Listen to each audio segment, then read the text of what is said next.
Now we're going to look at what causes a horizontal shift with your graph.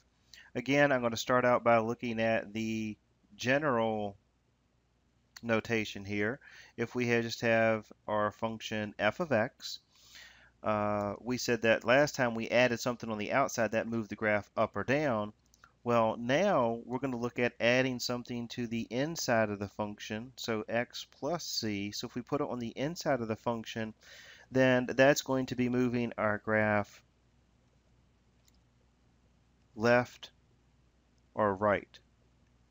So therefore, we're going to end up with this horizontal shift.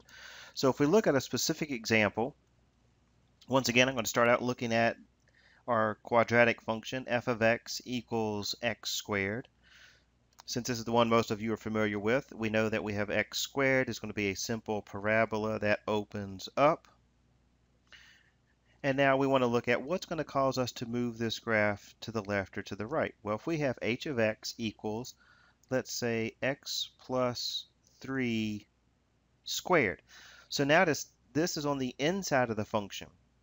We're adding the 3 to the x before we square, so that's on the inside of the function.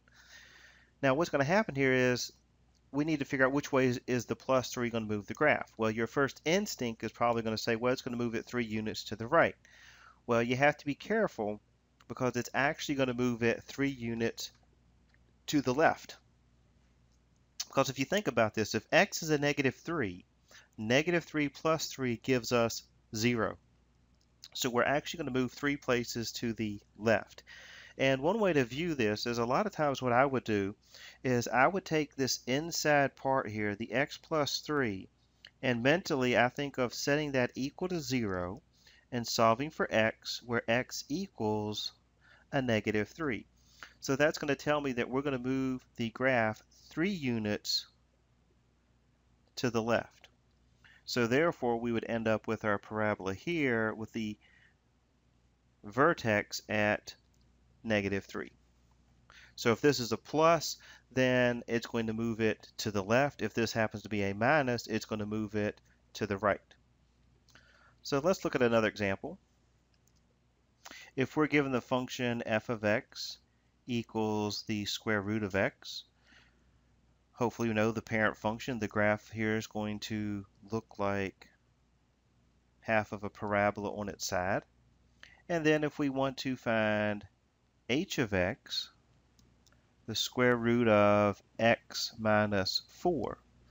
And once again, I would take the x minus 4, the minus 4 is on the inside, so I'm going to take this part and just kind of imagine setting that equal to 0 and solving for x, because we want to find out what's going to make this 0. So if we move the 4 over, we get x equals 4. So we're going to move 1, 2, 3, 4 units to the right, and then we're going to have the same basic graph. Everything is just moved 4 units to the right. So again, this point here is now moved over 4 units. This point on the graph is also moved over 4 units. So the only thing that's being affected here is our x values are having 4 added to each x value. Whereas in the previous video, we were adding or subtracting to our y values, which caused the vertical shift. And here we have a horizontal shift, so we're adding 4 to all of our x values in this example. And this is going to be true for any of the parent functions that we look at. So whether we're looking at the examples we had here, we looked at x squared, we looked at the square root function, we could even look at x cubed. So for example, if we have f of x equals, let's say, x minus 1 cubed. Well, it doesn't matter what the parent function is.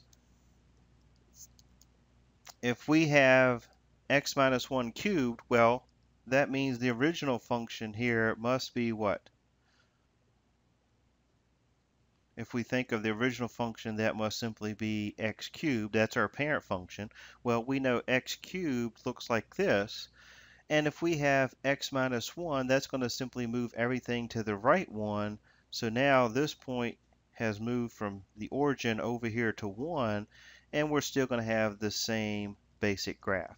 So again, x minus 1, if you need to set that equal to 0, then you get x equals 1. So it's moving it 1 unit to the right. So the key thing to remember for a horizontal shift is that right here, you're going to add or subtract something to the inside of the function, and that's going to be moving it left or right. And it's going to be the opposite sign, whereas the x plus 3 moves it 3 to the left, the x minus 4 moves it 4 to the right. Remember when we looked at the vertical shift, if it's on the outside of the function, when we did vertical, it was moving it up or down. If it's positive, it went up. If it was negative, it went down. But here for the horizontal, it's going to be this opposite sign. So make sure you're very careful with the horizontal shift. Most people make a mistake with the x plus 3, thinking it's going 3 to the right, but it's really going 3 to the left. Now, keep in mind, you can always use your graphing calculator and plug some examples in and kind of see what's going to happen. And you can do the same thing with the vertical shift. So be aware, pull out the calculator, play around with changing the values here, and find out what effect it has on the graph.